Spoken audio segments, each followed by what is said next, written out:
Welcome back to Weird Futures Comic Talk. I'm your host Bob Cheesy, going over The Walking Dead issue number 164. This issue picks up after issue number 163, where the giant herd amassed from the naturalist group called the Whisperers are attacking all the prosperous communities, such as Alexandria, led by Rick Grimes and friends.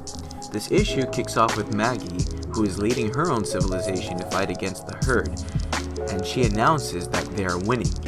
I'm sorry, winning? You starting to get the concept now? Oops, winning.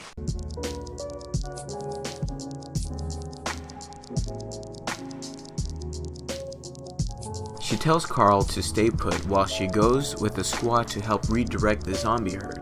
Then it cues to Negan and Rick, who are running away from the herd together, where they are separated from the rest of Rick's community.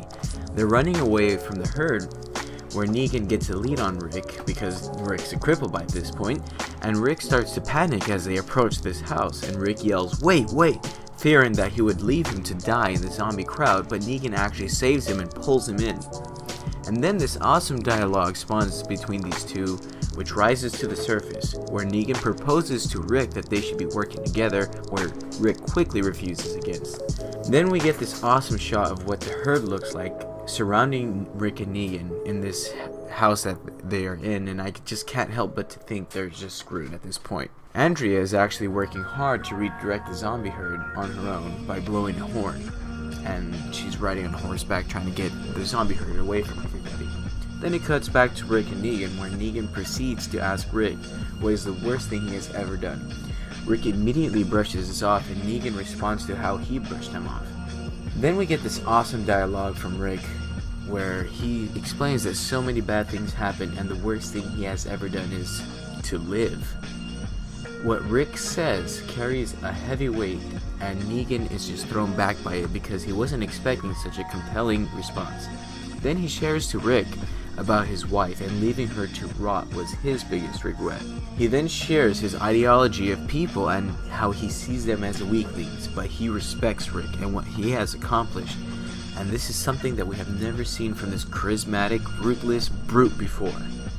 As the herd is thinning out, Rick is going to go head on to kill some walkers, where Negan doesn't let him, only for defiant Rick to refuse, and they're actually going to go take on the zombies together, where we get to see Negan acting ecstatic to have Rick agree for them to work together.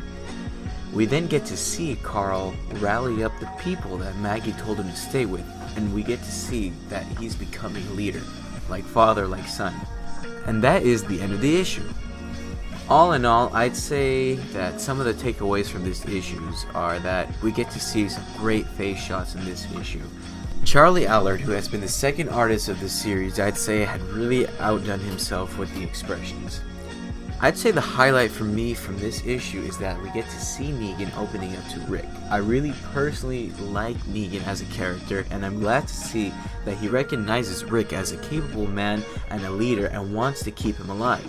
I really hope that Negan doesn't do something stupid and betrays Rick, because seeing my two favorite characters working together is a godsend to fans such as myself. That's all I have for you guys for this issue. I really hope you guys enjoyed this issue as much as I have, and I look forward to having you all stay tuned with me for the next issue. Stay classy here at Weird Future. Thanks.